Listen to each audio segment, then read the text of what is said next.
Fala galera, tudo bem? Eu sou o professor Marcelo e nós estamos em mais um episódio do Lavoisiando. Beleza, senhores? Não se esqueçam de ir lá no canal do YouTube Lavoisier Pré-Vestibulares, curtir e comentar. Acione o sininho lá, beleza, senhores? Winston Chaves. Winston Chaves. Winston Chaves. Pode Fala, chamar de fala, Chaves se quiser. falar o Fica à nome errado de vontade. advogado, não dá processo não. Dá não. Você é advogado especialista em direito tributário. Isso aí. Isso aí. Quem é o Winston Chaves? Morador de Rondonópolis há 32 anos. Eu também, cara. 32 anos. Vim da roça. Sou filho de gerente de fazenda. Cresci no lombo de um cavalo. E depois de velho já, fui fazer faculdade. Fiz 4 anos de contábeis na extinta UFMT, antiga UFMT. Não me identifiquei com o curso. É, Fui vendedor de caminhão, fui vendedor de publicidade na TV Record, cheguei a gerente de comercial da cabeça de rede da Rede que Record. legal, cara.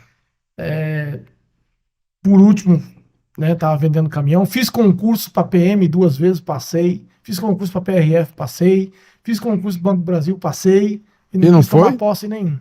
Nem da Na PRF? PM, a minha mãe pediu para mim não tomar. Ah, é?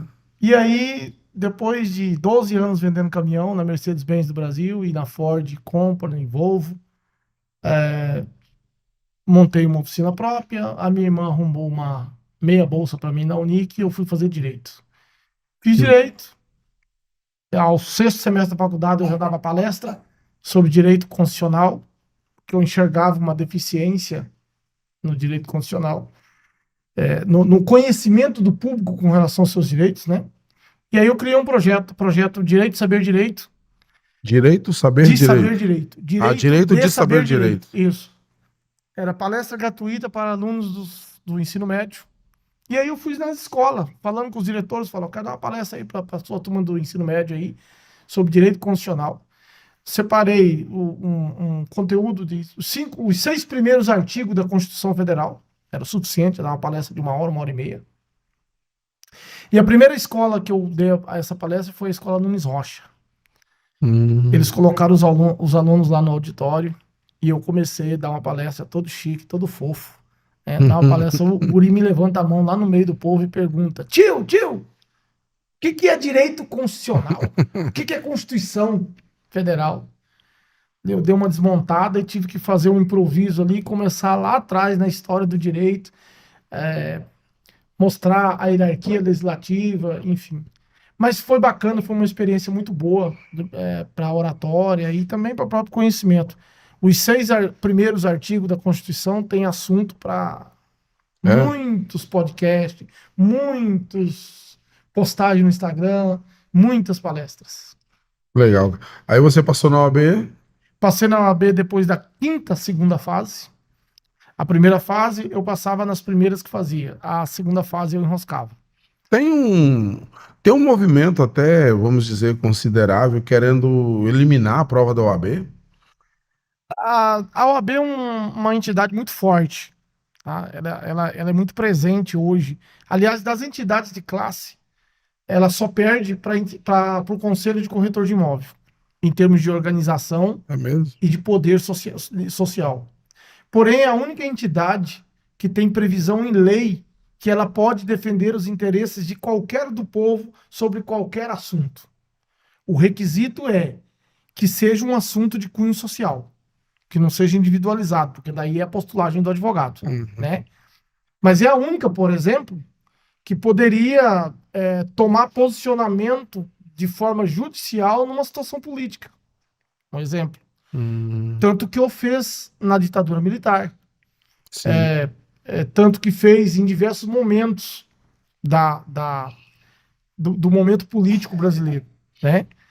Ela pode, por exemplo, se ela quiser, mas não vai fazer, mas se ela quiser, ela pode, por exemplo, abrir uma ação contra o município de Rondonópolis por conta da ausência de aplicações corretas de recurso no saneamento básico, por exemplo. Né? Óbvio que por trás disso aí tudo tem uma série de interesses, tem pessoas, né? Tem possibilidades de retaliação, enfim. que a pessoa que está à frente da OAB pode vir a sofrer, né? Mas se ela quiser, pode. Ah, sim. Pois é, eu li sobre isso. E aí você escolheu se especializar na área do direito tributário por quê? Direito tributário é uma história muito interessante que aconteceu comigo. No sexto semestre da faculdade, eu me associei a uma advogada aqui na cidade. Ela era advogada da minha empresa, e aí quando eu parei com a atividade empresarial, eu procurei ela, falei, ó, tô no sexto semestre da faculdade, eu queria que você me contratasse para fazer suas petições. E ela é formada em letras também. Então você Uhum. imagina como que ela analisa o processo, né? O texto em si. Ela falou, não, beleza. Aí eu fiz umas 3 petições para ela, e aí eu falei, agora eu posso pular um degrau, né? Fui lá e falei para ela, olha, eu queria trabalhar, eu tô precisando trabalhar, e você viu que eu faço petição bem, então eu quero te fazer uma proposta. Eu vou trazer processo, você assina para mim? Ela falou, pode. Aí eu corri atrás dos processos. E comecei a trazer processo para dentro do escritório. No sétimo semestre da faculdade, o aluno de direito ele pode tirar uma carteirinha da OAB, que é uma carteirinha de estagiário. Essa Ah, carteirinha de estagiário eu tenho ela até hoje. O número da minha OAB era 14062 de estagiário. E ela te dá direito a exercer a profissão de advocacia acompanhado e sob a responsabilidade de um advogado. um associado, então. Não. Não, é Você é diferente do um, associado. você é um estagiário. Você depende da assinatura de um advogado e você depende que esse advogado assuma a responsabilidade pelos seus atos. Mas você pode fazer audiência junto com esse advogado, você pode ir na delegacia, você pode fazer até tribunal do júri, Olha, desde que esteja um advogado presente com você e desde que você tenha essa carteirinha de estagiário. Ela é documento base para você ter acesso a processo, por exemplo, fazer carga de processo. Aí você pode assinar a petição junto com o advogado. Enfim, uma série de fatores. Eu tirei essa carteirinha no sétimo semestre, ela me deu uma sala no escritório dela, e eu fui trabalhar. E eu fazia os processos, ela assinava, eu assinava também, e distribuía e dividia o resultado do processo. E assim eu fui até passar na OAB. Quando eu passei na OAB, eu já tinha uma graninha para montar meu escritório. Foi oriundo disso aí. E aí nós começamos na advocacia. E essa advogada, ela falava para mim: você tem que ser tributarista. Eu não sei por que ela falava isso, mas ela falava: você tem que ser tributarista. Faz uma especialização em direito tributário. Eu falei: eu fugi da contabilidade porque eu não gostava de ver aquelas porra de balanço, aqueles negócios lá. Não, você tem que ser tributarista. e no E, que. e aí aconteceu, entendeu? Eu ainda estava no escritório dela quando surgiu uma oportunidade para eu fazer um curso sobre grandes teses tributárias com o professor Marcos Helva, que é um tributarista do estado de Mato Grosso. Ele advogou aqui por 20 anos e hoje ele está no Canadá fazendo pós-doutorado. E ele deu esse curso sobre grandes teses tributárias. Era um momento em que se estava descobrindo muitas coisas que o contribuinte pagava de forma indevida. Paguei uma babinha nesse curso. Eu lembro que era um cartão de crédito emprestado da minha mãe para eu poder pagar esse curso. Mas eu fiz. Foi daí que eu pulei para dentro do direito tributário com os dois pés. E não saí E, mais. e no que consiste necessariamente o direito tributário para uma pessoa que não tem um entendimento sobre? O direito tributário, ele trabalha com a defesa do contribuinte nos lançamentos provocados pelo ente federado. Eu costumo dizer que o direito tributário é uma briga de Davi e Golias. Golias é o Estado e o Davi somos nós, eu, o advogado, e o contribuinte. O Estado tem toda a máquina operacional na mão para ele te cobrar tributo, certo?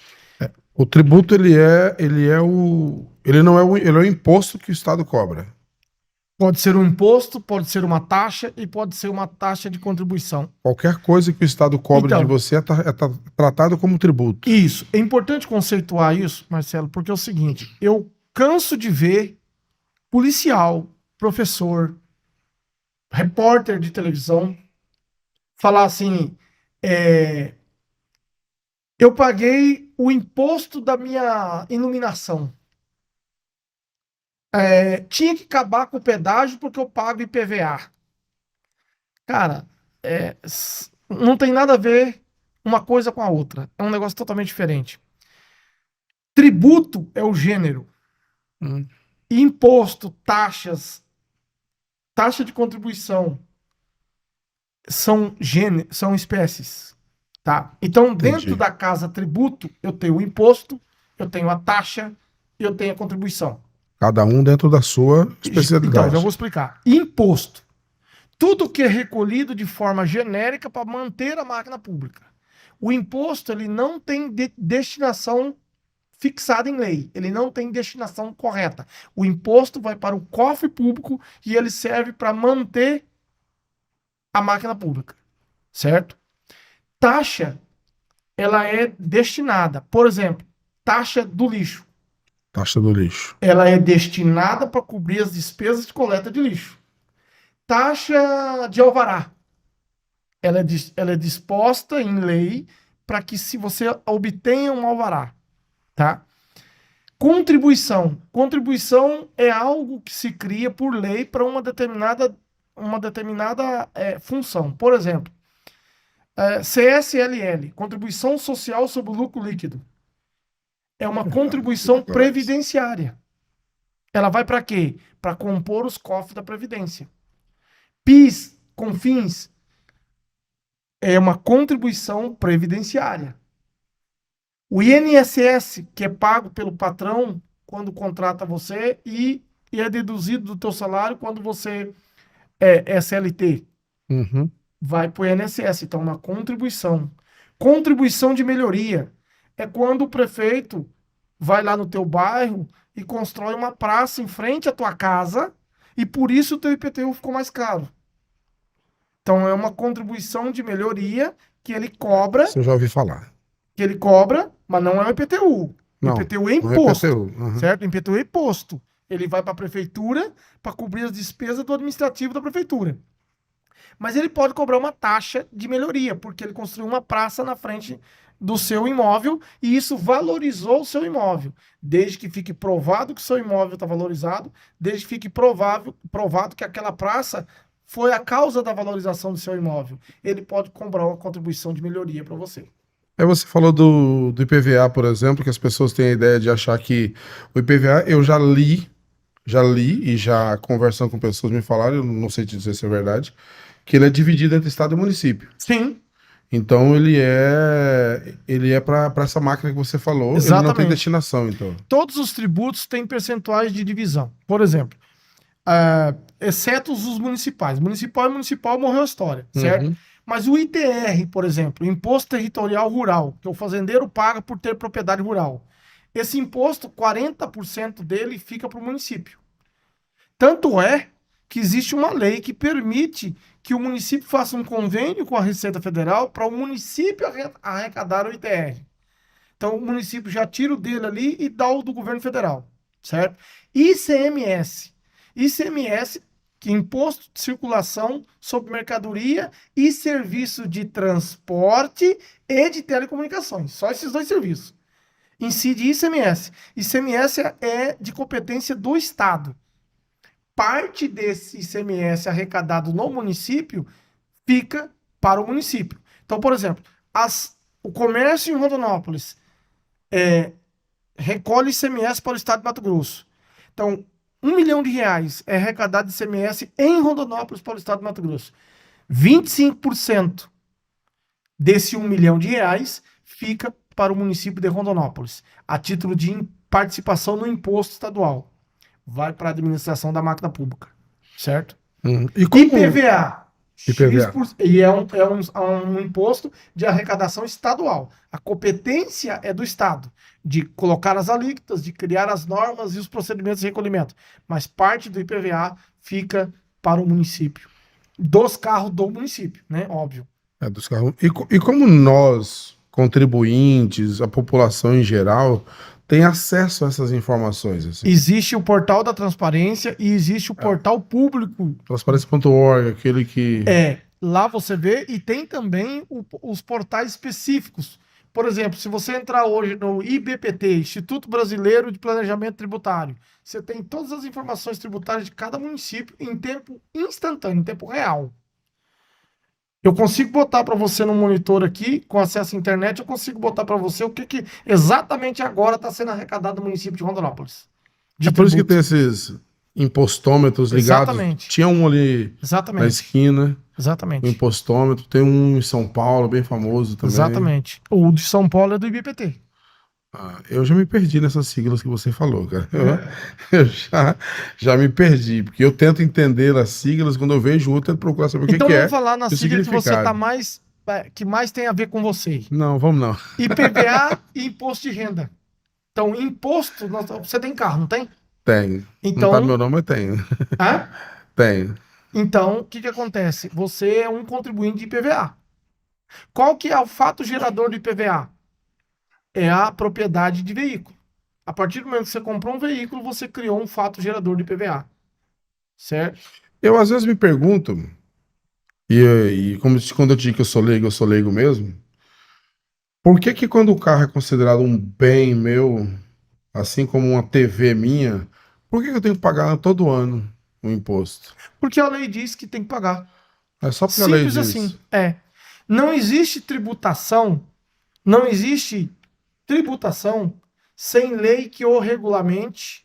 E quando eu falo lei que o regulamente, nós vamos entrar já já num problemão que tem na sociedade Não, e que as porque pessoas acreditam. eu entendo um carro, vamos supor, do ponto de vista técnico, como um bem, da mesma Sim, forma que uma ele é um TV. bem. Uma Tanto é TV, que uma... quando você faz uma doação de um veículo ou você recebe um veículo de herança, você tem que pagar o ITCMD, que é o Imposto de Transmissão Causa Mortes ou Doações. Pelo amor de Deus, que essa sigla. Eu entendo porque eu sou professor de história, eu tenho datas, nomes que eu lembro, então assim, como é da sua área, é óbvio. Inclusive, você, como professor de história, você deve saber a história do tributo no Brasil. Eu, Imagino que você já deva ter não, eu estudado. estudo Dom sobre Pedro isso. I, o Sim, quinto do ouro quinto do brasileiro, ouro. papapá. Do ouro, tipo, na verdade, o O quinto é povo reclama Portugal, que, né? o povo reclama que hoje paga muito imposto, Não, mas antigamente se pagava mais. exatamente. Antigamente se pagava Se pagava um mais. quinto do ouro entrando em Portugal. Um quinto Um do quinto. que eles conseguiam saber que o povo tirava da mina, porque a corrupção e a sonegação já existia desde aquela época. Então o que que acontece? Hoje se paga. Hoje nós, pessoas físicas, pagamos mais do que naquela época. Sim. Porém, contudo, a gente tem deduções que você pode usar para diminuir a sua carga tributária de forma legal. Naquela época, não. Era um quinto de 100% e acabou. Aí chegou uma época em que você tinha que pagar 100 arrobas, 1.500 quilos de ouro e acabou. Ou era isso, ou era nada. Entendeu? Exatamente. Tem uma ideia de um imposto único, né? É o que se discutiu agora na reforma tributária Um imposto recém-aprovada, único. mas é único, mas não é único. Não, Tá? com certeza. É assim, ó. O que que unificou? Unificou PIS, CONFINS e Contribuição Social sobre o Lucro Líquido, ICMS, ISSQN, que é o Imposto sobre Serviços cobrado pelo município. Isso unificou, certo?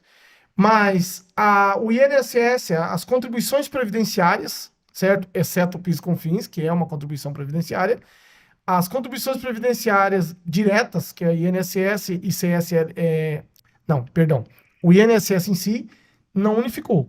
E aí tem também o imposto de renda, não entrou nessa brincadeirinha, e não entrou também o imposto de importação, o II, o imposto de exportação, o IE, não entrou o imposto sobre grandes fortunas, que ainda não foi regulamentado, não entrou o imposto sobre o lucro, a tributação sobre o lucro, que não entrou nisso aí. Então, ou seja, é único, mas não é único. O que que acontece? Isso é uma jogada política, tá?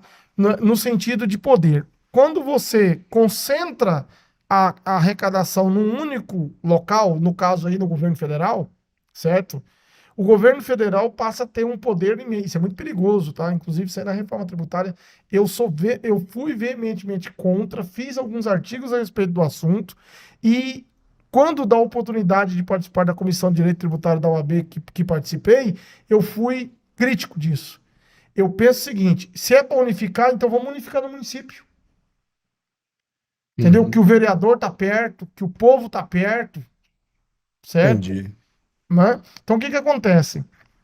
Se essa reforma tributária vingar, porque nós temos 8 anos para fazer as adaptações, ou seja, muita água vai se passar por baixo da ponte ainda. Aí o texto inicial pode não ser o texto final, ele vai Não, já está passando por... aprovado, já está Ah, já está aprovado, já aprovado. está aprovado. Então, para fazer mudança agora, precisa fazer mudança por medida de lei, certo? No caso, foi uma emenda constitucional, né? Muita água vai passar por baixo da ponte. Se essa reforma tributária vingar, o governo federal vai estar com um poder, cara, imenso. Por que, por exemplo, ó, antigamente você não tinha isso nas escolas, nessa educação? Aí começou a se ter discussões em geografia, própria história sobre política, sobre tributo, sobre um monte de Eu coisa. estudei na época do SPB Então, ainda, viu? então hoje, não, eu já tinha 11 anos quando acabou. É, mas hoje você tem algumas escolas que têm esses novo ensino médio, itinerário formativo, por exemplo, ele tem matemática financeira, certo? Que começa a falar, pelo menos na escola que eu trabalho, né, até nosso professor Lavoisier aqui trabalha com matemática financeira, sobre impostos e tudo mais. Por que o povo não é curioso com isso? Porque assim, você é de uma área que soa para alguns como chata.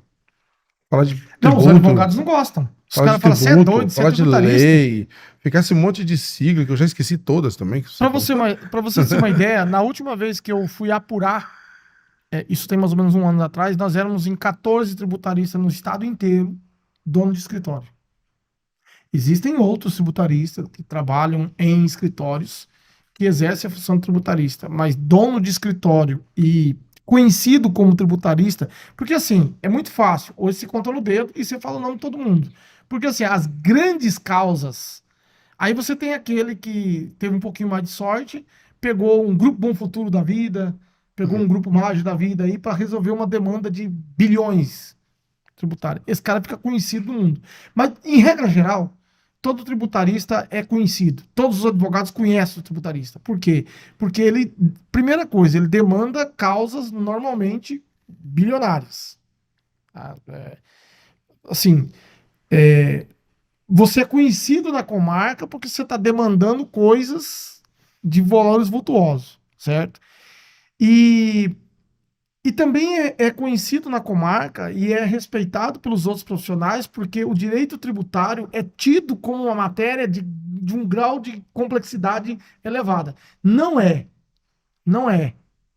Eu afirmo com plena certeza que não é. Certo? Eu, por exemplo, tenho uma dificuldade imensa no direito trabalhista.